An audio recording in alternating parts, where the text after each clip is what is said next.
എന്തിനാ മുഖം ധരിപ്പിക്കുന്നത്? ഞാൻ വ്യഭിചരിക്കാനൊന്നുമല്ല പോയത്. പിന്നെ ഡാൻസ് റിഹേഴ്സലിലാണ്. ഒന്ന് പതുക്കെ പറയടി.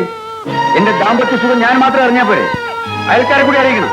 നിങ്ങളുടെ ജീവിത സുഖത്തിന് വേണ്ടി എന്റെ സൗന്ദര്യത്തിന്റെ പാടിയും നശിപ്പിച്ചില്ലേ? സൗന്ദര്യം സൗന്ദര്യം സൗന്ദര്യം. നീ ആരാ? ഉർവശിയോ അതോ മേനകയോ? ഞാൻ നിശബ്ദനായി ഒതുങ്ങുന്നത് തീരുവായതുകൊണ്ടല്ല, നിന്നെ മര്യാദ പഠിപ്പിക്കാൻ അറിഞ്ഞുകൂടാഞ്ഞിട്ടുമല്ല. കുഞ്ഞു കരയുന്ന മുലപ്പാലിന് വേണ്ടിയാണ്. ആ വേഷമൊക്കെ മാറ്റി സ്ത്രീയെ പോലെ പോയി കുഞ്ഞിന് മുല കൊടുത്തു. കുഞ്ഞിന് കൊടുക്കാൻ ഫാരക്സും ലാക്ടോജനും ഉണ്ട്. അത് പോരാ. നമ്മുടെ കുഞ്ഞിന്റെ ഇൻഡസ്ട്രി വളരെ വീക്കാണ്.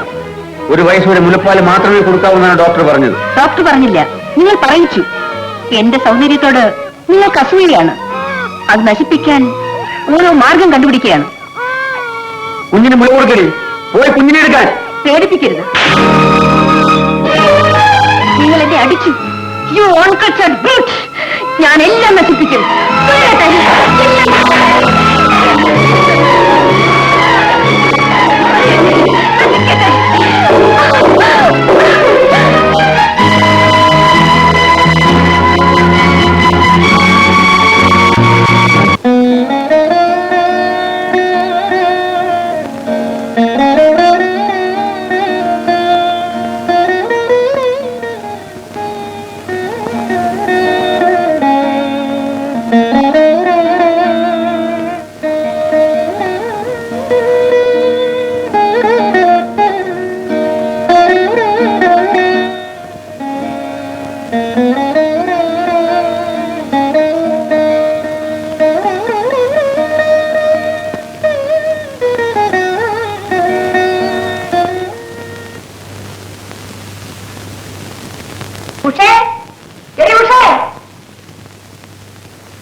വേഗം കാപ്പി ഇടറി. പാല് കൊണ്ടുവന്നില്ലേ? കൊണ്ടുവന്നു. ഫ്ലാസ്കിൽ കാപ്പി ഇട്ട് അടച്ചു വെച്ചിട്ടുണ്ട്. എങ്കിൽ നീ വേഗം കുളിച്ച് ആ നല്ല സാരി എടുത്തുകൊടുക്ക്. നമുക്ക് ആ ഫിലിപ്പിന്റെ വീട് വരെ ഒന്ന് പോണം. അവിടെ സ്വിറ്റ്സർലൻഡുകാരനൊരു കോടീശ്വരൻ വന്നിട്ടുണ്ട്. അങ്ങേർക്ക് കർണാടക സംഗീതം കേൾക്കണമെന്ന്. ഞാൻ നിന്നെ കൊണ്ടുചെല്ലാമെന്ന് ഏറ്റു. ഞാൻ വരുന്നില്ല അമ്മായി, അവർ നല്ല ആൾക്കാരല്ല എന്ന് നീയാണോ തീരുമാനിക്കുന്നത്? അധികം വിളക്കെടുക്കല്ലോ പിന്നെ. പറയുന്ന പോലെ കേട്ടാ മതി. ശാന്തമ്മേ, എന്നാ അവൾക്ക് ഇഷ്ടമില്ലാത്ത സ്ഥലത്തേക്ക് അവളെ എന്തിനു കൊണ്ടുപോകുന്നു? ഇങ്ങനെ കൂമുകുമാന്ന് ചുരുട്ട് വലിച്ച് തള്ളാനും കൊച്ചാനന്തരവർക്കും അമ്മാവനും മൂക്കുമുട്ട തിന്നാനും ശമ്പളം കിട്ടുന്ന 3.5 ചക്രം പോരാ. പറഞ്ഞു കേട്ടില്ലേ? വേഗം റെഡിയാവണം. ഫിലിപ്പിന്റെ വീട്ടിലേക്ക് എന്തായാലും ഞാനില്ല. എന്നെ അതിന് നിർബന്ധിക്കുകയും വേണ്ട. എന്ത് പറഞ്ഞേ? ആ വീണ എനിക്ക് ദേവിയെ പോലെയാണ്. ഇവിടെ അമ്മാവിന്റെ അനന്തരവളായിട്ടല്ല, അടുക്കളക്കാരിയായിട്ടാണ് ഞാൻ കഴിയുന്നത്. എന്റെ ആഹാരത്തിന് വേണ്ടി ഞാൻ അടുക്കളയിൽ ജോലി ചെയ്യുന്നുണ്ട്. വീണ കയ്യിലെടുത്ത് വിദേശികൾ താമസിക്കുന്ന ഹോട്ടലുകൾ തോറും കയറി ഇറങ്ങാൻ എന്തായാലും എനിക്ക് വയ്യ. പ്രിയക്ക് ലേശം ടെമ്പറേച്ചർ ഉണ്ടെന്ന് തോന്നുന്നു. നീ ഇന്ന് റിഹേഴ്സലിന് പോണ്ട. എനിക്ക് പോയാൽ മതിയാവും. നൈറ്റിന്റെ പ്രോഗ്രാം ഉണ്ട്. അവൾക്ക് പനി കൂടിയാലോ? നിങ്ങൾക്ക് ലീവ് എടുത്തൂടെ? വെറുതെ പല്ലുകടിച്ച് പൊട്ടിക്കണ്ട. ടൂറിസ്റ്റിന് വേണ്ടി അറേഞ്ച് ചെയ്ത പ്രോഗ്രാമാണ്. എനിക്ക് പോണം. എനിക്കിന്ന് ഇൻസ്പെക്ഷൻ ഉള്ള ദിവസമാണ്. ലീവ് എടുക്കാൻ യാതൊരു നിവൃത്തിയില്ല. ചെറിയ പനിയുണ്ടെന്ന് വെച്ച് കുഞ്ഞ് മരിച്ചു പോകില്ല. Stop it. നിനക്ക് ആട്ടമല്ലേ മുഖ്യം? അത് നടക്കട്ടെ. ബच्चे बीमार है, ख्याल रखना जी.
കുട്ടി വല്ലാതെ കരഞ്ഞു. ശ്വാസം നിന്നു പോകും തോന്നി. വളരെ നന്ദി.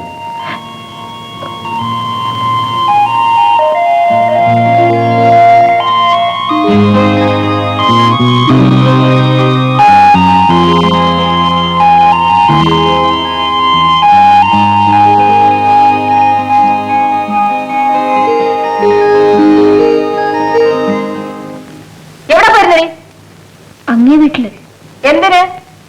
ഈ നിമിഷം വരെ എന്നെ കണ്ടാൽ ആ മനുഷ്യൻ ഒരു ഗുഡ് മോർണിംഗ് പോലും പറഞ്ഞിട്ടില്ല. നീ എന്തിനാണ് പോയി? കുട്ടി കരഞ്ഞു. കുറെ നേരമായിട്ടും കരച്ചിൽ നിർത്തിയില്ല.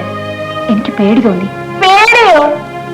കൃഷ്ണകുമാറിന് നാളോ ആരോ കേട്ട ഏതോ അരവരാതിയിൽ എനിക്ക് കുട്ടി കരഞ്ഞത് നിനക്കെന്ത് കഷ്ടം? അതോ വീണയെ നിർത്തണ്ട് അവന്റെ പുറകെ പോകാൻ വല്ല പ്രാണമുണ്ടോ? അമ്മായി അസഭ്യം പറയാതിരിക്കൂ ശാന്തമ്മ. 20 കൊല്ലമായില്ലേ ഇത് കേൾക്കാൻ തുടങ്ങിയിട്ട്. ഇനി ചാകുന്നത് വരെ ഇത് കേട്ടേ പറ്റൂ.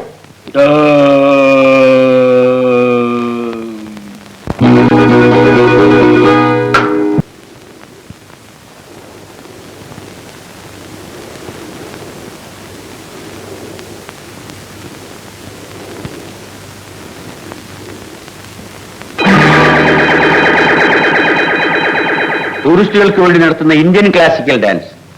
അവിടെ നീ പ്രസവിച്ച കുഞ്ഞ് മരണവുമായി പോരാടുന്നു. ഇവിടെ നീ പണമുണ്ടാക്കാൻ വേണ്ടി ആഭാസ നൃത്തം ചെയ്യുന്നു. ഡാൻസിങ് എന്റെ തൊഴിലാണ്. തൊഴിൽ? നിന്റെ ശരീരം പൊതുപ്രദർശനത്തിന് വെക്കാനുള്ളതല്ല. ഇത് ഡാൻസ് അല്ല, നഗ്നതാണ്ഡവമാണ്. എനിക്ക് വേഷം മാറ്റണം. എന്റെ പ്രോഗ്രാം കഴിഞ്ഞിട്ടില്ല. ഇനി പ്രോഗ്രാം വീട്ടിൽ ചെന്നിട്ട്. എന്നെ അപമാനിക്കാനാണോ ഭാവം? അപമാനിയാകാൻ എന്ത് ബാക്കിയിരിക്കുന്നു? Madam, it is getting late. ദയവേത് നിങ്ങൾ പോകും. ഞാൻ പോകാം, പക്ഷെ നീ എന്നോടൊപ്പം വരും. ഈ നിമിഷം. Please don't disturb her. Get out.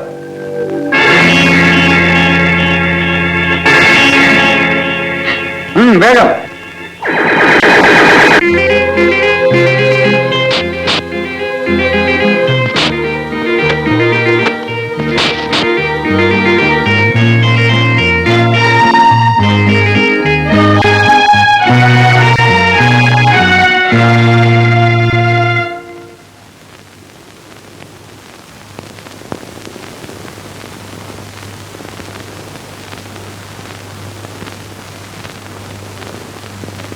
ഞാനൊരു തെറ്റ് ചെയ്തു. സംസ്കാരമില്ലാത്ത ഒരു പുരുഷനെ വിവാഹം കഴിച്ചു. ആ തെറ്റ് ഞാൻ തന്നെ തിരുത്തുന്നു. ഒരിക്കൽ ഈ പടിയിറങ്ങിക്കഴിഞ്ഞാൽ പിന്നീട് തിരിച്ചു വരാമെന്ന് നീ വ്യാമോഹിക്കരുത്. ഞാൻ വീണ്ടും പറയുന്നു, നമ്മുടെ മോളെ ഓർത്തെങ്കിലും പിടിവാശി കാണിക്കരുത്. ഒരു നല്ല ഭാര്യ അമ്മയുമായി നിനക്ക് നിന്നെ മാറ്റിയെടുക്കാൻ ഇനിയും സമയമുണ്ട്. നിങ്ങളുടെ പടി കയറാൻ എന്റെ നിഴൽ പോലും വരില്ല. നിങ്ങളുടെ കുട്ടിയെ എനിക്ക് ആവശ്യമില്ല. അവളെ നിങ്ങൾ തന്നെ വളർത്തിക്കൊള്ളൂ. എനിക്ക് വേണ്ടത് സ്വാതന്ത്ര്യമാണ്. I want a legal divorce. എന്റെ അഡ്വക്കേറ്റ് നിങ്ങളെ കാണും. നേർവഴി കണ്ടെത്താൻ അവൾ ശ്രമിച്ചില്ല.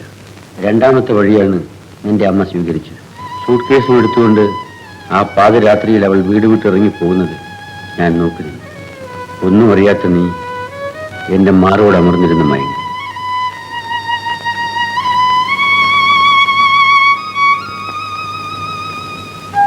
അങ്ങനെ ഞങ്ങൾ പിരിഞ്ഞു. അവൾ വക്കീൽ മുഖാന്തരം വിവാഹമോചനത്തിന് എനിക്ക് നോട്ടീസ് അയച്ചു. ഞാൻ അനുവദിച്ചു കൊടുക്കുകയും ചെയ്തു. നിന്റെ അസുഖം വീണ്ടും കൂടി. ഞാൻ ഓഫീസിൽ പോകാതായി. നിർത്താതെയുള്ള നിന്റെ കരച്ചിൽ കേൾക്കുമ്പോൾ എല്ലാ എതിർപ്പുകളെ അവഗണിച്ചുകൊണ്ട് ഉഷ ഓടിയെത്തുമായിരുന്നു. ഉഷയെടുത്ത് ഓമനിക്കുമ്പോൾ നീ കരച്ചിൽ നിർത്തും.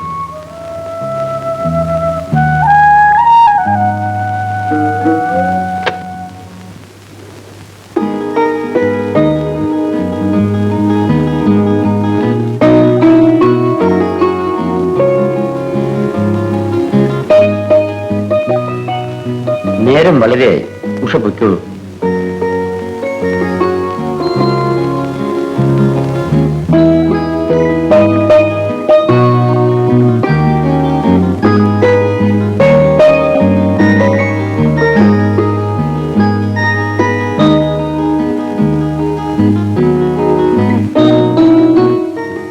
ഞാൻ വിളിക്കുന്നിടത്തേക്ക് നിനക്ക് വരാൻ വയ്യ.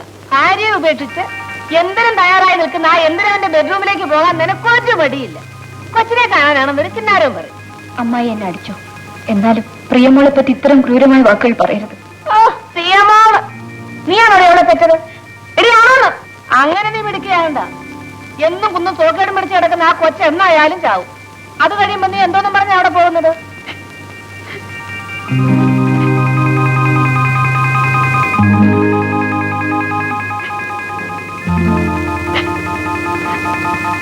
ഒന്നുകളെ ഞാൻ ഈ മുതലക്കണ്ണിന് മതിയാക്കി അടുക്കളയിലോട്ട് കയറണം. അമ്മാവൻ അമൃതത്ത് കഴിക്കാൻ ഏമ്പക്കം വിട്ടു തുടങ്ങി.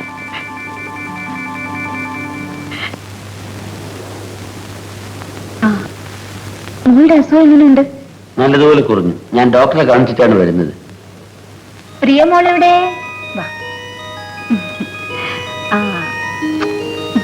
2-3 ദിവസമായി മോളെ കണ്ടിട്ട്. വീട്ടിൽ ഒരുപാട് ജോലിയാ.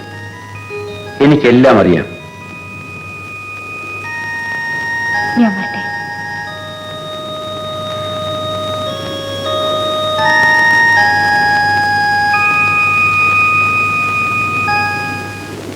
അങ്ങേർക്ക് അവളോട് സംസാരിക്കണമെങ്കിൽ ഇവിടെ ഒന്ന് സംസാരിച്ചാ പോരെ? അപ്പൊ അതല്ല, എന്റെ ഗംഗയെ പറഞ്ഞു പറ്റിച്ച് കല്യാണം കഴിച്ചതുപോലെ ഉഷയും ചതിക്കണം. അതാണ് നോട്ടം. സംജ അവളിങ്ങി വരട്ടെ. റോഡിൽ വെച്ചും തുടങ്ങിയോ സല്ലാപം? ഞാൻ പറയാമല്ലോ, കലാകാരിയാണോ? കല്യാണത്തെ പറ്റി ചിന്തിക്കരുത്. വീണയും കയ്യിലെടുത്ത് ഉഷയിരിക്കുന്ന ആ ഇരിപ്പിന് കിട്ടും രൂപ. പിന്നെ വീണയും കൂടെ വായിച്ച് പാട്ട് പാടിയാലുള്ള കഥ പറയണോ? ഷോ, ഈ മൂദേവി അത് ചെയ്യുന്നില്ലല്ലോ. നിങ്ങളെ ഇങ്ങോട്ട് അയച്ചത് കൃഷ്ണകുമാറിന്റെ ഭാര്യയാണ്. ഭാര്യ ആയിരുന്നവളാണോ എന്ന് ചോദിക്കണം.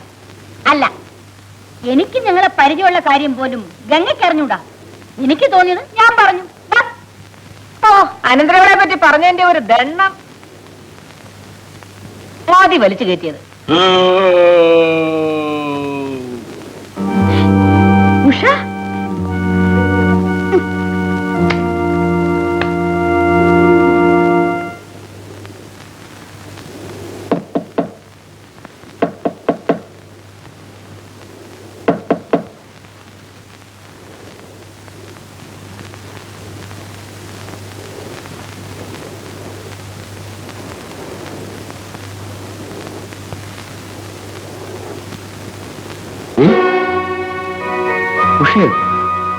എന്തു പറ്റി? അവരെനിക്ക് തന്ന ഒടുവിലത്തെ സമ്മാനം.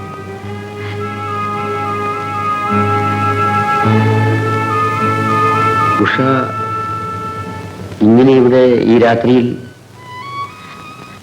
എന്നോട് ഇറങ്ങിപ്പോവാൻ പറയരുത്. ഇപ്പോൾ ഇവിടെ നിന്ന് ഇറങ്ങിപ്പോയാൽ ഞാൻ തീർച്ചയായും ആത്മഹത്യ ചെയ്തു പോകും. മരിക്കാൻ എനിക്ക് ഇഷ്ടമില്ല. എനിക്കും ഒരു ജീവിതം വേണം. പ്രിയമോളെ ലാളിച്ച് ഒരു വേലക്കാരിയായി ഞാനിവിടെ കഴിഞ്ഞോളാം. ഈ വീട്ടിൽ ഒരു പുതിയ ജോലിക്കാരിയുടെ ആവശ്യമില്ല. എനിക്കൊരു രണ്ടാം ഭാര്യ ആവശ്യമുണ്ടെന്ന് ഈ നിമിഷം വരെ തോന്നിയിട്ടില്ല. പക്ഷേ എന്റെ പ്രിയമോൾക്കൊരമ്മ കൂടിയേ തീരും. ഉഷയേക്കാൾ നല്ലൊരമ്മയെ എന്റെ മോൾക്ക് കിട്ടും.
നമ്മളിവിടെ എന്തിനാണ് വന്നതെന്ന് ഉഷയ്ക്കറിയാമോ? ചേട്ടൻ വിളിച്ചു, ഞാൻ വന്നു. ഒരു ദുഃഖം ആഘോഷിക്കാനാണ് നമ്മൾ ഇവിടെ വന്നത്. ദുഃഖം എങ്ങനെ ആഘോഷിക്കുക? ഈയിടെ ഞാനത് പരിശീലിച്ചു വരിക. ഓരോ പരാജയവും ഓരോ ആഘോഷമാക്കി മാറ്റുക. എന്താണ് ഉണ്ടായത്? എന്നെ ഉദ്യോഗത്തിൽ നിന്ന് സസ്പെൻഡ് ചെയ്തിരിക്കുന്നു, വെറും 3 മാസത്തേക്ക്. ദൈവമേ. ഡിപ്പാർട്ട്മെന്റിനെ കുറ്റം പറഞ്ഞിട്ട് കാര്യമില്ല. മോൾക്ക് സുഖമില്ലാതെ വന്നപ്പോഴെല്ലാം ഞാൻ ലീവ് എടുത്തിട്ടുണ്ട്. ശമ്പളത്തോടെ, പാതി ശമ്പളത്തിൽ, ശമ്പളമില്ലാതെ. പോരെങ്കിൽ എന്റെ സ്വഭാവശുദ്ധിയും ചോദ്യം ചെയ്യപ്പെട്ടിരിക്കുകയാണ്. അതെങ്ങനെ? ചേട്ടൻ എന്ത് തെറ്റ് ചെയ്തു? എന്റെ ആദ്യ ഭാര്യയും നിന്റെ അമ്മാവനുമാണ് പരാതിക്കാർ. എങ്ങനെയുണ്ട്? ആഘോഷമെന്ന് പറയുന്നത് കരച്ചിലല്ല, ചിരിയാണ്. ഏതായാലും ഞാൻ വന്ന സമയം കൊള്ളാം. വല്ലാത്ത ഭാഗ്യം. പക്ഷേ നിനക്കറിയാം, കൊച്ചു കൊച്ചു ദുഃഖങ്ങളിൽ നിന്നാണ് വലിയ വലിയ ഭാഗ്യങ്ങൾ ജനിക്കുന്നത്. നമ്മളിനി എന്ത് ചെയ്യും? ഞാൻ ഉദ്യോഗം രാജിവെക്കും. പിന്നെ നമ്മൾ നാട്ടിലേക്ക് മടങ്ങും. ഞാൻ കാശ്മീരിൽ വെച്ച് പ്രേമവിവാഹം കഴിച്ചു എന്ന് മാത്രമേ നാട്ടുകാർക്ക് അറിയാവൂ. ആ പെണ്ണാണ് ഉഷ. മനസ്സിലായി? നീ പ്രസവിച്ച കുഞ്ഞാണ് എന്റെ പ്രിയം, നിന്റെ സ്വന്തം മകൾ.